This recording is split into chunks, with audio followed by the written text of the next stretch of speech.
The year was 1865, and the frontier bled beneath iron-shod hooves. Dust rose from the hard pan like smoke off a battlefield, curling around the legs of war-painted horses. The Comanche war party cut east across the Badlands, lean riders clothed in buckskin and vengeance. At their center, slumped across a paint-gelding saddle, rode the girl. Her name was Clara Hartley, though she scarcely remembered it now. The sun had blistered her lips. Her wrists bled from rawhide bindings. Her father's ranch, its fences broken and its men dead, drifted through her mind like a fever dream. Every hoofbeat carried her further from life as she knew it. High on a rocky escarpment above them, a man knelt motionless, part stone, part shadow. Matthew Kane had been trailing them since sunrise. He moved like a ghost across broken country, scarred boots silent in the dust, rifle slung low, hat brim shadowing a face lined by loss. The wind curled over his shoulder, dry and bitter, whispering the same word it had spoken to him for years. Debt.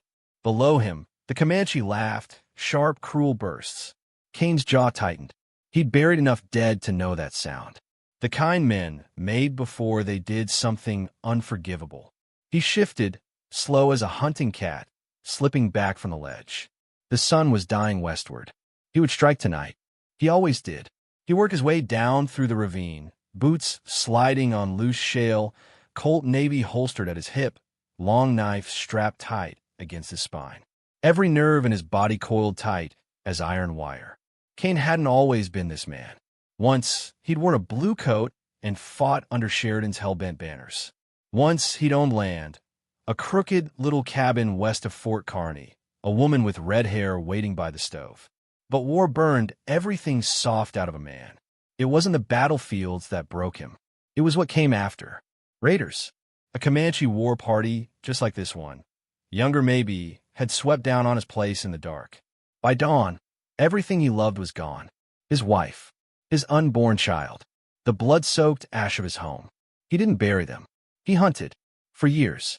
The sun was gone now, leaving only blood-colored streaks across the low sky. Coyotes howled in the east. Kane found their camp in a hollow between dead cottonwoods. Sparse. Efficient. They weren't wasting time building fires. No reason to. They were close to the Llano Estacado, Comancheria heartland. Soon, the girl would vanish into tribes that no white man could reach. Unless he reached them first. He crouched low, studying them. 6 warriors. Young. Reckless. Guard shifts were sloppy. They hadn't lost enough of their own to grow cautious. They kept the girl tied to a cedar stump. Her head lolled against her chest, hair tangled, blood crusted along one cheek. Kane let the anger come. Not loud, not hot, cold, like iron in the gut. He waited for the wind to shift, covering scent sound. Then he moved, silent, fast. A guard passed near the edge of camp, humming low to himself. Kane's knife was in his hand before thought touched action. One step behind him, one hand over his mouth. Blade punched up clean beneath the ribcage, heart shot. The Comanche shuddered once and fell without sound. Kane hauled the body back into shadow. One down, he circled the camp, heart hammering a steady war beat in his chest. 2 more guards, both young, laughing over a skin of stolen whiskey. Children playing at war. He didn't hesitate. The first caught his knife under the ear. The second wheeled, shocked. Kane's Colt barked once. The shot echoed off stone, sharp as a coffin nail. Men shouted in Comanche. He didn't stop. The fight was heat and blood and hard hands grappling for survival. One warrior lunged, tomahawk gleaming. Kane rolled low, drove his knife up under the man's chin. Fire in his muscles, roaring in his skull. A fist clipped his jaw, rattling bone, but Kane drove forward like a wounded bull. His knife worked grim and sure. Men died around him like cut grain. In the end, only one was left. A boy, 16 maybe, terrified, pinned beneath Kane's knee, knife tip digging into throat. Where are you taking her? Kane's voice sounded like gravel rolling down a dry gully. The boy spat blood. Kane pressed harder. To the staked plains, the boy rasped in broken Spanish. Trade her to the Kiowa. Who leads? Ghost Wolf. Kane's blood ran colder. He knew the name. A war chief, brutal and hungry for slaves. His band was wintering in a canyon beyond the Pecos, near untraceable country. Kane's hand tightened. His dead wife's face rose in his mind, pale as smoke. Ride east, Kane growled to the boy. Tell Ghost Wolf I'm coming. Then he let him go. Some debts demanded interest. He cut the girl free. She didn't fight him, didn't speak, just stared at him with wide, dust-filmed eyes. He slung her over his shoulder, light as a sack of kindling, and made for the horses. They were skittish, wind-sending blood.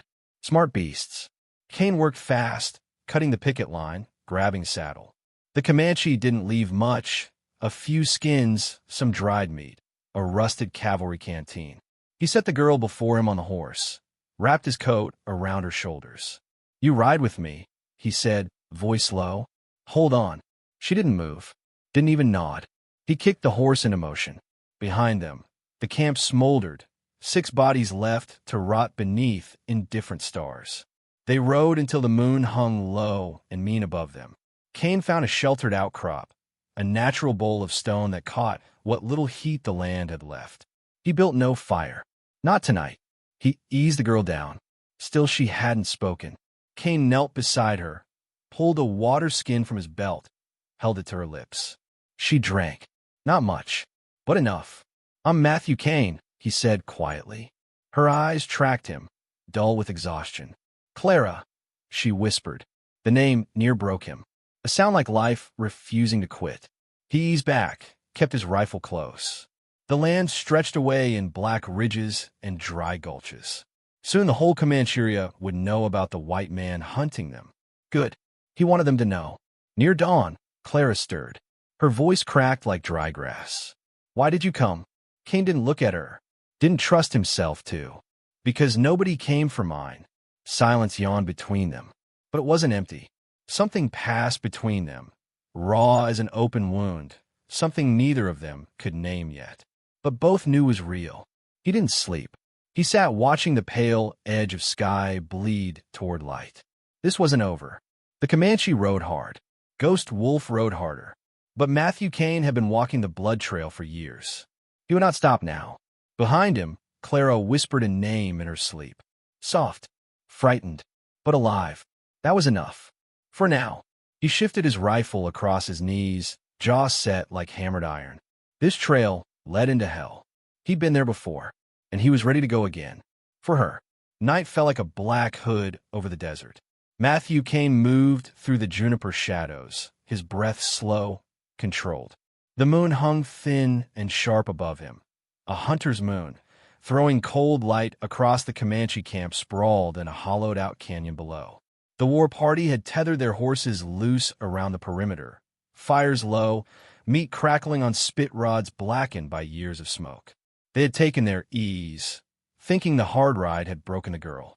They didn't know Kane was out there, moving like death itself. Clara Hartley sat near the fire, bound but upright, her back ramrod straight, though every inch of her shook. She had heard the Comanche talk in broken Spanish. She knew what waited if no rescue came. But she hadn't cried. Not once. Her father had always said there were 2 kinds of folks in this world. Those who bent with the wind, and those who stood till it broke their bones. She had chosen her ground. Kane watched her from the ridge, hidden beneath a scraggly cedar, and something old and half-dead stirred beneath his ribs. The war had taught him that life was a bitter coin, spent fast and gone quicker. Yet here was a girl, no more than 19 summers, with iron in her soul. She was worth the blood. He slid down the ridge, knife drawn. His boots kissed the dirt soft as moth wings. Ahead of him, a sentry slouched near the horses, bowed across his lap, eyelids drooping. One quick motion. Kane's knife kissed the man's throat. A soft grunt. Blood spilled warm against his calloused hand. One down. He eased past the tethered mustangs. Their nostrils flared, but they didn't spook. He was already part of the night. Closer now, the fire flickering against Clara's pale face, streaked with grit and defiance. A Comanche warrior crouched beside her, carving something crude into a stick, smiling without warmth. Kane counted the camp. 7 left. Too many for a straight fight. But fights weren't always fair. He ghosted to the edge of their supplies, sacks of pemmican, a jug of whiskey, saddle gear. His fingers found a small pouch of black powder, stolen, no doubt, from a dead soldier. It would serve. A few grains sprinkled low around the kindling wood, trailed like a snake to the powder pouch. His flint sparked once, twice. The fuse caught. He was moving before the hiss began. Behind him, a sharp, crackling hiss, then thunder. The blast tore through the camp, flame licking skyward, horses screaming, men shouting in sudden terror. Kane broke cover like a wolf let loose. His rifle bucked once. A Comanche fell, his chest a ruin. Clara twisted against her bonds, eyes wide. No scream, just fierce, raw hope burning there. Another shot. Another man down. Now the knife again, quick, brutal work in the confusion. A tomahawk flashed. Kane twisted aside, drove his shoulder into the warrior's gut, knife sliding between ribs. He reached Clara in heartbeats. His blade sawed through the rawhide, binding her wrists.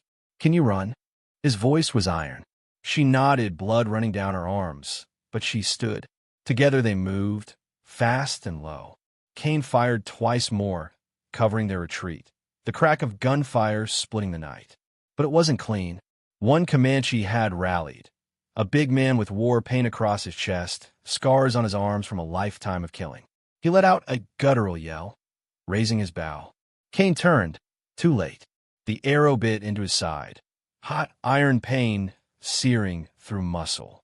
He didn't fall. Didn't have the luxury. Clara screamed. Not in fear, but fury, grabbing a broken length of branch. She struck the warrior full in the face, staggering him. Kane's Colt was out. A single shot. The man crumpled into dust. "Keep moving," Kane rasped. Blood soaked his shirt, warm, sticky. Every step a jolt of fire through his ribs. But they didn't stop. The horses scattered in terror. The rest of the Comanche too shaken to give proper chase. Kane led her up the ridge, stumbling, the desert spinning around him in silver and black waves. At the crest he fell hard against a boulder, breath ragged. Clara knelt beside him, her hand small but sure as she pressed cloth against the wound. "You're hit." He gave a harsh, broken laugh. "Takes more in that." She tore strips from her dress, binding the wound tight, staunching the worst of it. "You came for me," she whispered. Kane's eyes met hers, something raw and unguarded flickering there. "Couldn't leave you to hell." Silence stretched between them, full of everything unsaid. In that moment, they weren't stranger and savior, but two souls caught in the teeth of the same storm. From the canyon below came no pursuit, only smoke curling lazy against the stars. He forced himself upright. "We move. They'll come again at first light." She helped him, shoulder beneath his arm, guiding him down the far side of the ridge. They moved together, not fast but steady. By dawn they had put miles between themselves and death. They made a crude camp beneath the overhang of an ancient rock formation, wind-scoured and twisted by centuries of desert storms. Kane sagged against the stone, sweat drying cold on his skin. Clara worked without command, building a small fire, heating water, cleaning the wound with a steady hand that belied her youth. "You done this before?" he muttered. "My ma. She died birthing my baby brother. Pa taught me after. Said a woman needed to know how to keep men alive if she was to survive out here." Kane's mouth twitched, not quite a smile. "Your pa sounds like a har man." "He was, but he loved us right." She paused, eyes shadowed. "They killed him. Burned our place. I thought I'd die screaming." "You didn't." No, her voice was steel now. "I reckon I've got more living to do." She tied off the bandage, tight but not cruel. Kane studied her, the line of her jaw, the stubborn set of her shoulders. She wasn't beautiful in the way Eastern girls were, but she was something rare out here. She was unbroken. "You saved me," she said softly. His eyes darkened. "Not enough. Not yet." They shared a meal, hard biscuits from his saddlebag, a strip of dried venison. It wasn't much, but it was life. As the sun crested, Kane leaned back, his voice rough. "Name's Kane." "Clara." He tipped his hat. You've got grit, Clara Hartley. So do you, Mr. Kane. Night fell again, but this time it brought no war party. Only silence, deep and old as the stones themselves. Clara sat beside him, staring into the flames. Where will you go now? She asked. Kane's gaze drifted to the dark horizon. There's a town west, Abilene. Maybe safe enough for a girl like you. And you? He shrugged. Don't know that safe ever fit me right. She was quiet a long time. I'd go with you. His breath caught. It won't be easy. Nothing worth it ever is. He looked at her then, really looked, and what he saw struck something deep and forgotten in him. Trust. Hope. Maybe even the beginning of something like peace. But peace wasn't earned easy out here. Not yet. Far off, carried by the wind, came the faint, hollow sound of a war cry. The Comanche hadn't given up. Neither had Kane. He stood, wincing, hand tied on the colt. Clara rose beside him, unafraid. Whatever fight waited out there, they would meet it together. And hell help the men who try to tear them apart. Smoke curled low over the canyon like a living thing. The night stank of blood, sweat, and ash, a scent Matthew Kane knew far too well. He moved through the wreckage of the Comanche camp, every step measured, his colt slick with blood, not his own. Behind him, Clara Hartley limped, barefoot and roarist but unbroken. She followed him because there was nowhere else left to go. The fire Kane had set still licked at the canyon walls, devouring the rough shelters and twisting shadows high into the cliffs. He hadn't burned it for cruelty, he burned it for cover, to erase their trail, to give them the ghost of chance. But they weren't clear yet. The last of the Comanche war party had scattered into the rocks, wounded wolves driven mad with rage and loss. Somewhere out there, their leader, a scar-faced warrior called Red Knife, hunted them. Kane knew it. He could feel the man's hatred crawling over his skin like ants. Keep close, Kane rasped, his voice raw as gravel. His blue shirt was torn, the old cavalry insignia blackened by soot and time. His left arm hung stiff from shallow cut across the bicep. Shallow, but burning. He barely noticed. Clara staggered behind him, but didn't complain. That girl had backbone enough for 10 men. She pressed a trembling hand to her ribs where a bruise bloomed dark from the rough handling of her captors. Where? Her voice cracked from thirst. Where are we going? Kane didn't look back. High ground. Ridge east of here. Water spring near the rocks. How do you know? He paused, barely a flicker of hesitation. Because I bled here once before. That was all he said. He led her through the blackened wreckage of the canyon, every sense screaming.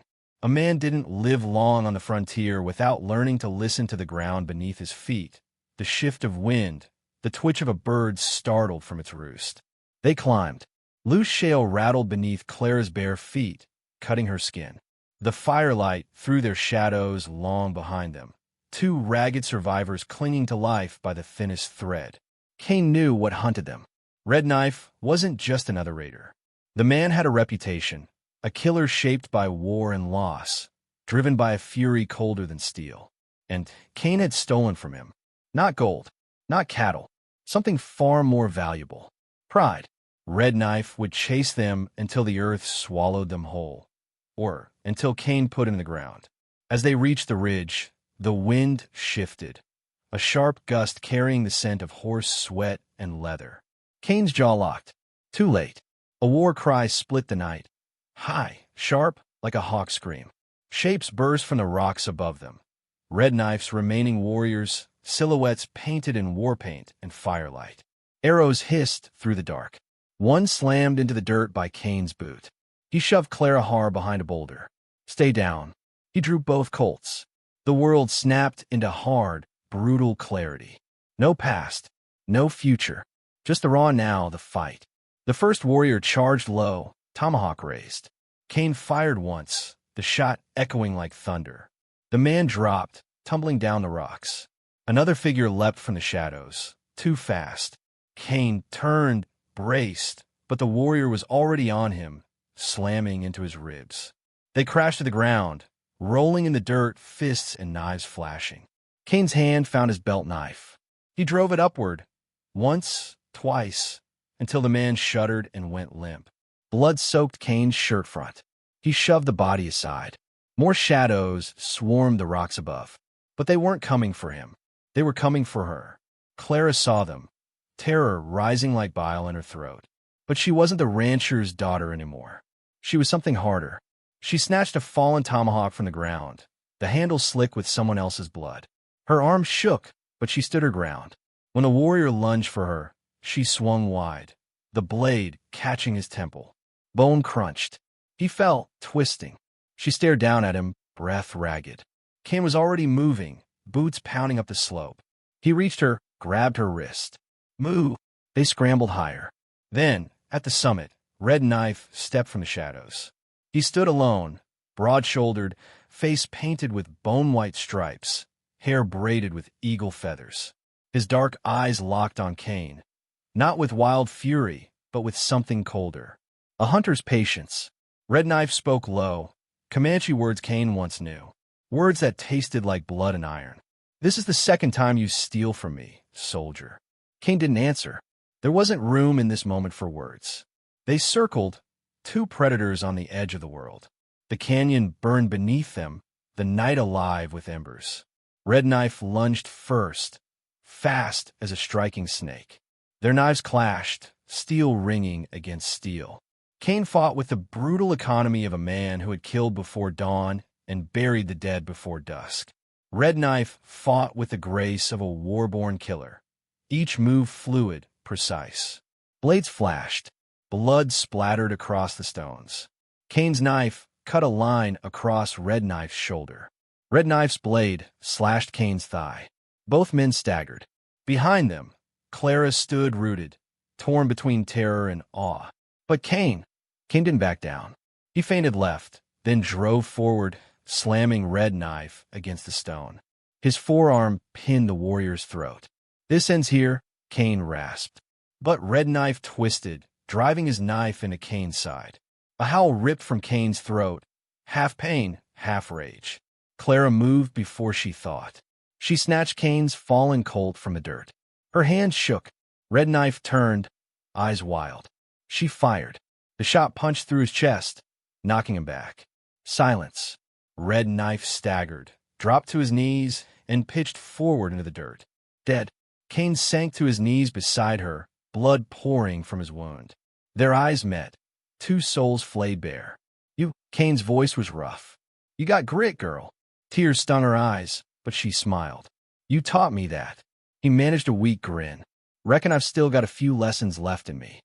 They sat there, atop that blood-soaked ridge, while the night slowly died around them. Behind them, the fire gutted itself out, leaving only ash and silence. Kane bound his wound with a strip torn from his shirt, grunting against the pain. "Come morning," he rasped, "we'll head east. There's a trader's post 2 days' ride. Safe enough." She looked at him, really looked. This hard, scarred man who had bled for her, not out of duty, but choice. "Why?" she whispered. Kane met her gaze. "Because nobody saved me when I needed it," he said. "But that don't mean I can't save somebody else." The wind stirred, cool against their faces. Redemption didn't come easy on the frontier. It came through blood, through fire, and sometimes through the fierce, unbreakable bond forged in the heart of the fight. Clara Hartley stood beside him, not as a captive, not as a victim, but as something stronger, something new. And Matthew Kane, for the first time in years, felt something dangerous stir deep in his chest. Hope. Together, they turned their faces east, toward whatever came next, toward whatever they would become, toward whatever they would fight for. And they walked, step by aching step, out of the dark,